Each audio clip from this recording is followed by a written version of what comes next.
I'm sorry, I didn't see you there. I was just reading my all-new Kindle Paperwhite from Amazon. What's that? You'd like to hear more? So that's actually the name that Amazon is using in the press materials, the all-new Kindle Paperwhite. And the reason why they're using that name is because this right here is, I suppose, the all-old Kindle Paperwhite.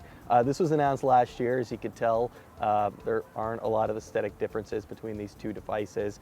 In fact, from the front, they're pretty much identical. Some slight differences in the logo right there. The new one is a little bit bolder, the kerning's a little bit tighter, but otherwise these are pretty much indistinguishable until, of course, you flip them over. So this guy right here is the last year's model. It's got that kind of subtle Kindle logo on it. This is this year's model. It's got a big, bright, glossy Amazon logo on the thing. Not quite sure why they decided to go in that direction, although we do prefer this one a little bit better.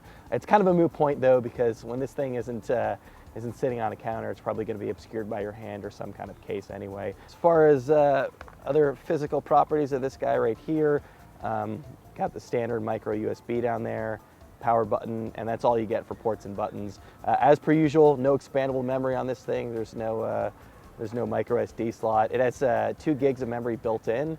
That actually works out to about 1.25 gigs of actual storage you get on the device. That should get you somewhere in the neighborhood of 1,100 books. It's going to be plenty for most people, but if it's not, don't worry. Amazon lets you store everything to the cloud as well.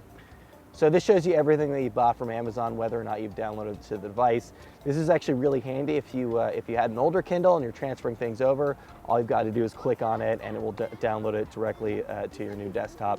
The UI is pretty similar to the last one. In fact, it's pretty much exactly the same. So you're going to get a little carousel of all of your books right here. You can flip through. And then at the bottom, you'll get an ad for more books. This one actually doesn't have special offers on it, so you're not actually going to get advertising on the screensaver. There's no banner at the bottom, but it's Amazon. They're gonna show you more books and try to get you to buy more stuff. Because this is actually a $119 device, Amazon, as per usual, is actually pretty much breaking even on the hardware. All of the money that they're anticipating making on this thing is stuff that you're buying directly through them. So every time you buy a new book, they might actually potentially make some money on the product. One thing I can show you, one difference in the desktop, is the vocabulary builder right here. So this is actually built directly into the reading experience. When you're flipping through, if you highlight a word and look up the definition, it's going to pull it over here. It turns all of these words into little flashcards.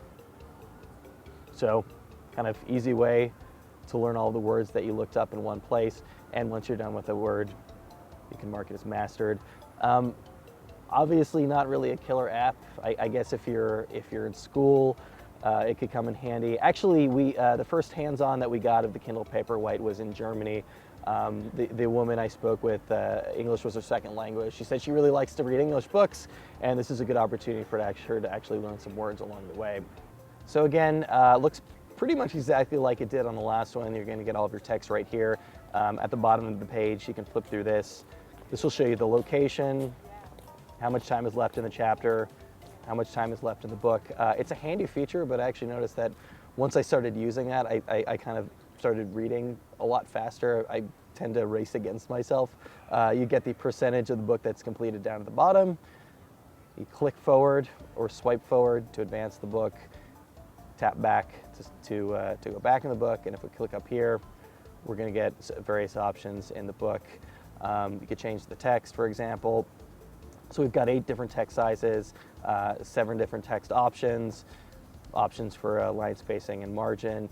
It's pretty good. I think that's going to be pretty sufficient for most people. Not quite as many as the Kobo Aura has, but it should do the trick. So if I hold down on a word right here, it's going to bring up the dictionary definition. Again, that's going to go to the vocabulary builder.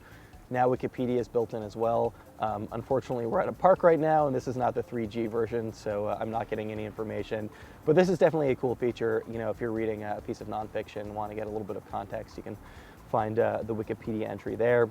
For books that work with X-ray, you'll also get all the related X-ray information, so you'll be able to find out more information characters in the book and where else they're mentioned, things like that. All in all, like the hardware, there's not a ton new with the software. A little bit of little tweaks here and there. Overall, a better experience. Although I should say that the best new software feature has yet to come. So before the holidays, Amazon is going to be rolling out Goodreads integration. They bought the company a while ago. That's actually going to be baked directly into the software. You'll be able to track what your friends are reading, get recommendations, and rate books, all of those things directly within. So I'm going to show you the front light. This again was introduced with the last version. It's been improved. So with the last one, at the bottom you would see it was a little bit spotty. It wasn't really that well distributed across the device, so that's improved a little bit.